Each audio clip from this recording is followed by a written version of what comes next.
Good morning, good morning, good morning, good morning. Greetings and good morning. It is time to have conversation around disrupting the normalcy of domestic violence. This morning we want to talk about the village is burning. The village is burning. What does that look like in our communities? What does that mean? Why do I even say that?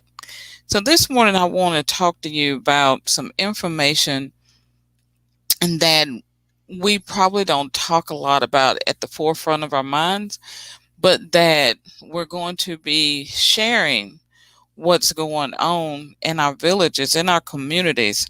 Our villages, our communities, our neighborhood, our churches, all of that's included in our communities. And with where we are right now, it seems like the whole village is on fire because there's so much in stake right now that we need to have this conversation. Hi, I'm Andrea Merriman, your creative harmony coach and master domestic violence help coach, bringing you Andrea's morning tea chat, a time that is set aside for us to have conversation around disrupting the normalcy of domestic violence and how we as leaders can make a difference in what's going on in our communities. So come on in and share this information with us this morning. As always, I welcome your comments, suggestions. Love for you to share how these things have affected you and what that looks like in your community. If you will, I want to go ahead and invite you to our conversation on October 31st. Tired of the tricks? Ready for my treat? You can go to bit.ly/ready, the number 4 treats. Ready for treats. Go to bit.ly/ready for treats. Treat, no S at the end. Let me make sure. Right, ready for treat, no S at the end. Ready, number 4, treat. So let's talk about this. The village is burning. The village is burning. So each morning, each weekday morning, I've been coming to you guys and sharing information with you about what I feel is important and the things that I feel need to be shared. I'm going to bring that to you this morning about what is a village? What does that look like? So many times, especially now with COVID going on, and we have to keep adjusting things with COVID because it's happening to us. We're sitting here, we have gone in, like they said, and kept ourselves segregated from our friends and our family. We've talked about it before, how this makes that a time for our people that are being abused. For them, this makes this a worse time because now people are looking at them, people are trying to decide whether they should say something to them or not. It's really crazy because we know which one of our friends have been in bad relationships. But we're trying to decide now because see now, the thing out of sight, out of mind. So that friend we're not seeing a whole lot of right now. And so we've taken the back road. We've taken the road traveled. And so we don't have to be held accountable for reaching out to this person. So how do you do that? How do you sit with someone that you know has a problem, but yet you're not being part of the solution to the problem. And that's what I want to talk about today. I want to really stress how important it is for us to be part of putting out the fire and being able to say, hey, we see you and we want to help you.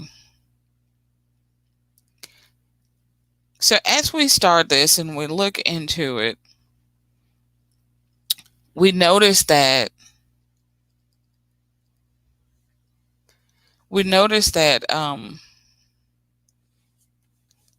our friends are hurting. So let's look at this. Okay.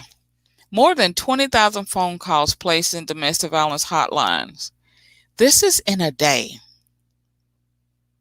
Each day, over 20,000 phone calls are placed to a domestic violence hotline, whether it's a national line or the lines that are in our local communities. Look at your local community, the hotline that's there. How many calls are they getting a day? How many calls are they getting a week? Have you had to make that call? And this tells us that our communities are burning. They're falling down. They're falling apart. And we're doing nothing about it. And when I say that, I mean those that are sitting knowing that the burning is going on. So there's many of us out there. There's plenty of voices now that are being voices for the voiceless. But are you a part of that? Are you a part of the ones who are still victim blaming? So if you look outside right now and you see your neighbor's house burning, you see your neighbor's barn burning, you see your neighbor's car on fire, what are you going to do? You're going to go out, see what's going on, preferably call the police, the ambulance, the fire department, because you don't know if anybody's hurt. You don't know what's going on.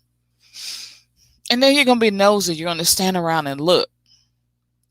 And this is just the average person. I know different people do different things. Somebody in that neighborhood, though, is going to run in and see if everything's okay. They're going to try to call Jane or John or whoever lives in the house to see if anybody's in the house. But the majority of the people are going to stand around and now with their video camera watching the burn. Well, ain't nothing I can do. I'm not a fireman. Well, ain't nothing I can do because I don't want to get hurt. I got kids. I got grandkids. I got a job. There's nothing I can do. But yet that whole time you're standing there with your cameras and you're tweeting it, you're putting it on Facebook, you're putting it on Instagram, you're doing all these things while your neighbor's house is burning. Now, I understand the self-preservation because we do it all the time, because we know that sometimes we can't go in and get them because then you're going to be hurt. But I want you to look at this, and I want you to also imagine that same house that's burning is no longer burning or hadn't burnt, and you can see through the walls, and you can see your neighbor being abused, being fussed at, yelled at, demeaned, humiliated. The physical abuse starts. Now, some of you, once the physical abuse starts, you're going to jump out and do something. But there's usually a prelim to that. Now, there's exception to every rule, but there's usually a prelim to that we as neighbors have seen. We close our eyes, we go on into our homes, and we say, not my monkey, not my zoo, not my problem, not my house, however we want to put it. But what can you do differently? Are you that leader that's looking for a solution? Or are you that leader that's saying, hey, I told her that she need to leave him, And so ain't nothing I can do after that. So are you the one sitting back with the video cameras and the phones and watching the fire inside that house? Because what happens is that fire also ignites those kids that are in there. And the pain that they're dealing with, they're going to bring it outside of that house and into your home if they're playing with your kids, into your neighborhood, into your schools. And then they're going to grow up and they're going to emulate what they have been through. And 60% of children that have been in a domestic violence home grow up to either be the abuser or abused. So I just wanted to come to you this morning and to just, I know we haven't talked about it much, but just to remind you that as a leader, it's our responsibility to see things and to see what we can do about it. So what are some of the things you can do about it? I'm going to give you 3 quick tips and I'm going to jump off of here. 1, you can find out who your local agency is. If you're not an advocate, if you're not the minister that can talk to them, find out who that local agency and what kind of support is there for victims and those at risk. So once you do that, you may have crisis cards. Carry crisis cards with you all the time. If you see your neighbor, slip one in her hand. She may not can verbally tell you, hey, I'm abused, but you can say, hey, if you have any issues with anything, look at this. 1, that's number 1. Know your agency, get some information where you can slip it at a safe time. Number 2, be a voice in your community. Look around. Tell people not to blame the victim. Talk about what's going on in the community. You may even have a tea and pearls event or a type of community event where you sit down and talk about what you see in your communities, that the violence is happening, and come up with some strategies to make change. That's number 2. Number 3, you yourself can find out more information and be that advocate. Let that person know that I'm here for you. See, the more we tell people you don't need to be there, you shouldn't put up with that, you're kind of you're doing the same thing. You're humiliating them, and they have to eat crow to come out, and it makes them stay because you heard those saying, better the pain that I know than the one that I don't. See, with him, I know what's going to happen because I've been watching this person. If I come out, and we often say, come on out and there's something for you and somebody's going to help you. But yet oftentimes there's nobody there. There's nobody helping. So when you know those resources and you can say, I've talked to people. They have shelters over here. They have this program. They have those type things. I remember recently working with some people that had kids. Because of COVID, people don't have a lot of room. So as leaders in our community, we need to know what's available in what's going on right now. So be that person, that resource person. So I wanted to share that with you this morning. The 3 things you can do: know what's in your community, and share that information when you can. Be that support system. I'm here when you need me. And know what's going on. And then get some things going on in your community. Have community talks. Even if you don't want to go out, you can do social distancing. The churches are not meeting, which is kind of strange to me. Because if you can see 50,000 people, and you usually don't have that many, y'all can social distance. But either way, if you need to do it virtual, have those conversations. Because you need to have the tough conversations, make the tough decisions if we're going to stop the burning and the fire that's happening in our communities, the pain, the violence that's happening to our families. We have to speak up. Those of us that have a voice need to use our voice and not be silenced by mainstream media that's telling us that it's going down. No, what's happening is the reporting is going down because they've been there long enough to be truly fearful of what this person can do to them. So just think about that.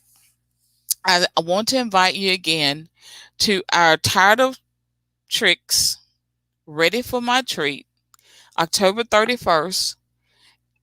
Go to bit.ly, bit.ly/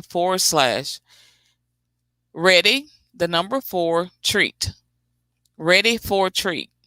bit.ly / ready for treat. Join us in the conversation. Bring your questions, bring your stories, bring the things that's happening. Let's come up with some solutions.